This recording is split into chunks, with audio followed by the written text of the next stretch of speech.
The interstate at night is a deceptive place. To most, it's just a way to get from point A to point B, a river of darkness punctuated by passing headlights. But for those of us who live on the road, we know the truth. The highway is a perfect hiding place. We share the asphalt with millions of strangers, passing massive steel leviathans that roam the country. We assume they are hauling cargo, electronics, produce, lumber. But sometimes they are hauling something else: secrets, trophies, bodies. I'm your host, Midnight Rider, and welcome back to Channel 19 Mysteries. Tonight, we are pulling into the darkest corner of a Nashville truck stop. We're following a detective with a mind that literally cannot forget a man haunted by the ghosts of the dead as he goes toe-to-toe with a predator hiding in plain sight inside a bright orange truck.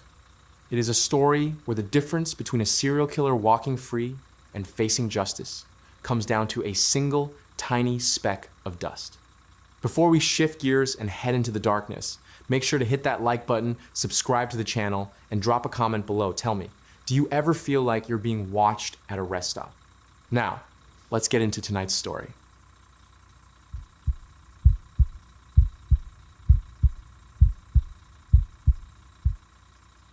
The Truck Stop Killer.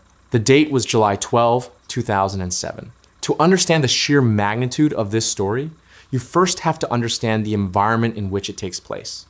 We aren't talking about a quaint roadside diner or a quiet rest area off a sleepy highway. We are talking about the TA Travel Center in Nashville, Tennessee, located right off Interstate 24. In the world of long-haul trucking, the TA Travel Center isn't just a gas station. It is a sprawling, concrete metropolis. It is a transient city that never sleeps, a place where the population turns over every single night. Hundreds of massive 18-wheel leviathans roll in and out every hour, their diesel engines idling in a low, collective rumble that vibrates the very ground you walk on. The air is permanently thick with the acrid stench of exhaust, stale coffee, and the shimmering heat radiating off acres of black asphalt. For most people, a truck stop is a place to fuel up, grab a soda, and get back on the road as fast as possible. But for others, the ones who live in the sleeper cabs, the drifters, and the predators, it is an ecosystem. It has its own rules, its own hierarchy, and its own dark corners where the lights don't reach. It is a place where you can be anyone you want to be, and more terrifyingly, a place where you can vanish without a trace. It was into this chaotic, mechanical jungle that Detective Sergeant Pat Postiglione drove his unmarked sedan that sweltering Thursday morning. Postiglione wasn't your average cop. In the Nashville Metropolitan Police Department, he was something of a living legend, though he would be the last person to tell you that. He headed the Murder Squad, an elite unit tasked with solving the city's most cold-blooded and difficult cases. But what truly set Pat apart wasn't just his badge or his rank, it was his mind. Pat Postiglione possessed a gift that was also a terrible curse. He had a photographic memory. He didn't just remember crime scenes, he lived in them. He could recall the exact angle of a body, the splatter pattern on a wall, the specific shade of a victim's shirt, or the trash littering the ground from a case he worked 20 years ago. He carried the ghosts of every victim he had ever seen in his head, their faces etched into his neural pathways with high-definition clarity. He couldn't turn it off. When he closed his eyes at night, the details were still there, sharp and demanding. This relentless recall drove him to be obsessive. He couldn't let cases go because he literally couldn't forget them. And right now, one specific ghost was haunting him. 2 weeks prior, on June 25th, the body of a 25-year-old woman named Sara Nicole Hulbert had been discovered at this very truck stop. It was a brutal, heartbreaking scene. Sara had been found behind a row of dumpsters, discarded like trash. She had been shot, and her body had been treated with a level of callousness that suggested the killer had done this before. The investigation had stalled almost immediately. The problem with a murder at a truck stop is the suspect pool. The killer could have been a local, sure, but it was far more likely that the killer was a long-haul trucker. By the time Sara's body was found, the person who killed her could have been in Ohio, Florida, or Texas. They were a ghost in the wind, protected by the anonymity of the interstate highway system. But Pat Postiglione refused to let Sara become just another cold case file. He felt a deep personal responsibility to find the monster who had ended her life. So, on this hot July morning, he decided to do something old school. He wasn't following a lead. He didn't have a tip. He just went to the scene of the crime to look. He wanted to soak in the atmosphere. He wanted to see who was passing through. He was hunting, using nothing but his instincts. As Pat cruised slowly through the labyrinth of parked trucks, he was scanning. His eyes, trained by decades of looking at the worst humanity has to offer, darted from cab to cab. He was looking for anomalies. He was looking for anything that triggered that spidey sense, that primal intuition that tells a predator there is another predator nearby. The heat was oppressive. It was over 90 degrees, and the humidity was suffocating. Most drivers were holed up in their air-conditioned cabs with the curtains drawn, sleeping off the miles or watching TV. The lot was a sea of chrome and steel. Then, he saw it. Parked in one of the back rows was an international semi-truck. It was a striking vehicle, painted a bright, aggressive yellow-orange with custom striping running along the side. It stood out against the sea of white and silver trailers. Now, having a custom paint job isn't a crime, but as Pat drove past it slowly, something clicked in his brain. He couldn't explain it then, and he can barely explain it now. It was just a feeling, a vibration. The truck looked suspicious. It was parked in a way that offered a vantage point of the lot, yet it was secluded enough to offer privacy. Pat stopped his car a short distance away. He sat there for a moment, the air conditioning of his sedan humming, debating whether to get out. He had no probable cause. He had no warrant. If he harassed a trucker for no reason, he could get an earful or a complaint filed. But the ghost of Sara Nicole Hulbert was loud in his head. Check it out, his gut told him. Just go talk to him. Pat put the car in park, took a deep breath, and stepped out into the furnace of the Tennessee summer. The heat hit him like a physical blow. He adjusted his tie, checked the position of his sidearm, and began the long walk across the cracked pavement toward the orange truck. As he approached, the sheer size of the vehicle became apparent. These machines are massive, towering over a man. The driver's seat is high above the ground, a throne from which the driver looks down on the world. Pat walked up to the driver's side door. The engine wasn't idling. It was silent. He reached up and knocked firmly on the fiberglass door. Rap, rap, rap. For a long moment, there was no movement. Pat waited. He was about to knock again when he heard the lock disengage. The door swung open. Sitting in the driver's seat was a man who looked entirely unremarkable. Bruce Mendenhall. He was 56 years old, from Albion, Illinois. He had thinning hair, wire-rimmed glasses, and a slight paunch. He looked like a grandfather. He looked like a guy who would help you change a flat tire or give you directions if you were lost. He wore a t-shirt and jeans, and his expression was one of mild annoyance at being disturbed. "Can I help you?" Mendenhall asked, looking down at the detective. Pat flashed his badge. Detective Postiglione, Nashville Metro Police. Just doing a routine check in the area. Mind if I ask you a few questions? Mendenhall didn't panic. He didn't slam the door. He didn't reach for a weapon. He just sighed, the way a busy man sighs when he's dealing with a minor bureaucratic inconvenience. "Sure," he said. "What's this about?" "We're just following up on some incidents in the area," Pat said, keeping it vague. "How long have you been parked here?" "Got in last night," Mendenhall replied. His voice was steady.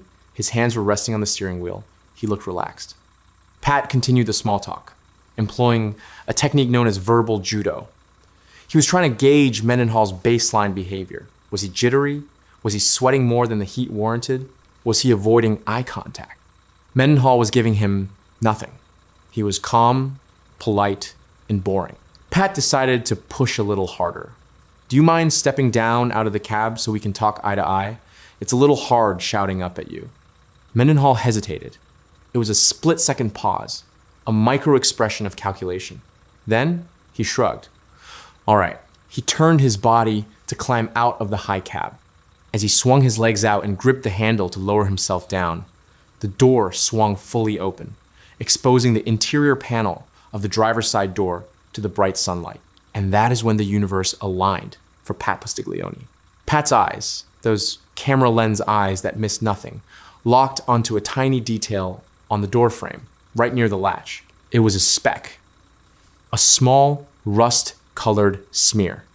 To anyone else, it might have been grease, it might have been ketchup from a burger eaten on the road, it might have been dirt. But Pat Postiglione knew the color of dried blood. He had seen it in hundreds of crime scenes. It has a specific matte finish, a specific hue that nothing else quite mimics. Pat's heart rate spiked, but his face remained a mask of professional calm. He watched Mendenhall's feet hit the pavement. Mendenhall stood before him, wiping his hands on his jeans. Pat looked at Mendenhall's hands. There, on the knuckle of his left thumb, was a fresh, jagged cut, and smeared around it was dried blood. The connection was instant. The blood on the thumb, the blood on the door. The dynamic of the conversation shifted instantly. The friendly routine check was over. Pat was now locked on. "You cut yourself there," Pat said, gesturing to the thumb. Mendenhall looked down at his hand, feigning surprise. "Oh, yeah. Must have snagged it working on the rig earlier. Sharp metal everywhere on these things." It was a plausible lie. Truckers get banged up. But Pat wasn't buying it. The timing was too convenient. The blood on the door looked distinct. It looked like a smear left by someone struggling or someone being careless after a violent act. "And the blood on the door?" Pat asked, his voice dropping an octave, becoming more authoritative. "That from your thumb too?" Mendenhall's eyes flickered toward the door. For the first time, the mask of the kindly grandfather slipped. A shadow passed behind his eyes, something cold and reptilian. "Must be," he muttered. "Like I said, cut it earlier." Pat took a step closer. He was invading Mendenhall's personal space now, applying pressure. "Mind if I take a look inside the cab, Bruce? Just a quick look." This was the pivotal moment. Mendenhall had rights. He could have said no. He could have told Pat to get a warrant. If he had done that, Pat would have had to let him go, at least for the moment. And in that time, Mendenhall could have driven away, cleaned the truck, and disappeared. But serial killers often suffer from a specific fatal flaw: arrogance. They believe they are smarter than everyone else. They believe they can talk their way out of anything because they have been doing it for years. They look at a cop and see a fool. Mendenhall shrugged again. "Go ahead. I got nothing to hide." Those words would seal his fate. Pat walked to the open door and climbed up onto the step. He peered into the sleeper cab. The interior of a long-haul truck is usually a cluttered, lived-in space. Clothes, food wrappers, logs, CB radios. Mendenhall's truck was messy, filled with the detritus of a life on the road. Pat's eyes scanned the passenger seat. Sitting right there, in plain view, was a white plastic trash bag. It was tied shut, but it was bulging. Pat reached out and untied the knot. He pulled the bag open. Inside, he saw fabric. He pulled it out. It was a pile of bloody clothing. But it wasn't men's clothing. It was women's clothing. A top, pants, soaked in blood that was still relatively fresh. Pat's mind raced. Sara Hulbert. Was this Sarah's clothing? He tried to recall the crime scene photos from 2 weeks ago. Sara had been found nude. Her clothes were missing. This had to be it. He had found the trophy. He turned back to Mendenhall, who was standing on the asphalt below, watching him. "Bruce," Pat said, "whose clothes are these?" Mendenhall didn't answer. He just stared. Pat climbed further into the cab. The adrenaline was roaring in his ears now. He began to move things aside, looking deeper into the sleeper berth. What he found turned his stomach. Tucked away in various compartments, Pat found a kill kit. It was the toolkit of a nightmare. He found a .22 caliber rifle, the barrel cold and dark. He found a roll of duct tape. He found latex gloves. He found sex toys. He found handcuffs. And then he found something that didn't belong to Sara Hulbert. He found an ID card, a driver's license. Pat picked it up. The face smiling back from the plastic card was a woman named Karma Purpura. Pat froze. He knew the name Sara Hulbert. He did not know the name Karma Purpura. He pulled out his radio and called into dispatch. "Run a name for me. Karma Purpura. Purpura. P-U-R-A. He waited in the stifling heat of the cab, sweat trickling down his back. The dispatcher's voice crackled back a moment later. Subject, Karma Purpura, is listed as a missing person out of Indianapolis, Indiana. Reported missing yesterday, July 11th. Pat looked at the bloody clothes in the bag. He looked at the ID. Indianapolis was 300 miles north. Mendenhall had been there yesterday. He was here today. The realization hit Pat like a freight train. He wasn't just looking at the man who killed Sara Nicole Hulbert. He was looking at a serial killer who was currently active. The blood on the clothes wasn't 2 weeks old. It was days old. It belonged to Karma Purpura. Mendenhall had killed Karma in Indiana, kept her clothes and ID as trophies, and driven south to Nashville, perhaps looking for his next victim. Pat climbed down from the truck. He looked at Bruce Mendenhall, really looked at him for the first time. He didn't see a truck driver anymore. He saw a monster who had been operating in the shadows for who knows how long. "Turn around, Bruce," Pat said. "Put your hands behind your back." Mendenhall complied. He didn't fight. He didn't run. He seemed resigned, almost bored. As the handcuffs clicked shut, the reign of the truck stop killer was officially over. But the horror was just beginning. After Mendenhall was taken into custody, the forensic team descended on that orange International truck. They tore it apart. They sprayed luminol on every surface. The inside of the cab lit up like a Christmas tree. There was blood everywhere. Under the mattress, in the crevices of the dashboard, soaked into the floor mats. DNA analysis would eventually link Mendenhall to multiple murders across the United States. In the interrogation room, Mendenhall's demeanor shifted. The helpful trucker vanished. He became cold, calculating, and at times, boastful. He admitted to picking up women, usually sex workers or hitchhikers at truck stops. He viewed them as lot lizards, disposable objects that no one would miss. He would lure them into his cab, drive them to remote locations, and then unleash his sadism. The dungeon he had created in his sleeper cab was soundproofed against the roar of the highway. He would shoot them, strangle them, and dump their bodies at the next truck stop, hundreds of miles away from where he picked them up. He confessed to the murder of Sara Nicole Hulbert. He confessed to the murder of Karma Purpura, whose body would sadly not be found for years, dumped off a highway embankment. He was linked to the murder of Saminta Anthel Milligan in Nashville. He was linked to the murder of Sherry Drinkard in Lake Station, Indiana. He was a suspect in murders in New Mexico, Alabama, Georgia, and Oklahoma. Police found a map in his truck. It had little markings on it, dots and X's scattered across the interstate system of America. Each mark, investigators believed, represented a victim. Bruce Mendenhall had been driving for decades. He had covered millions of miles. And for years, he had been killing with impunity, hiding in plain sight, protected by the transient nature of his job.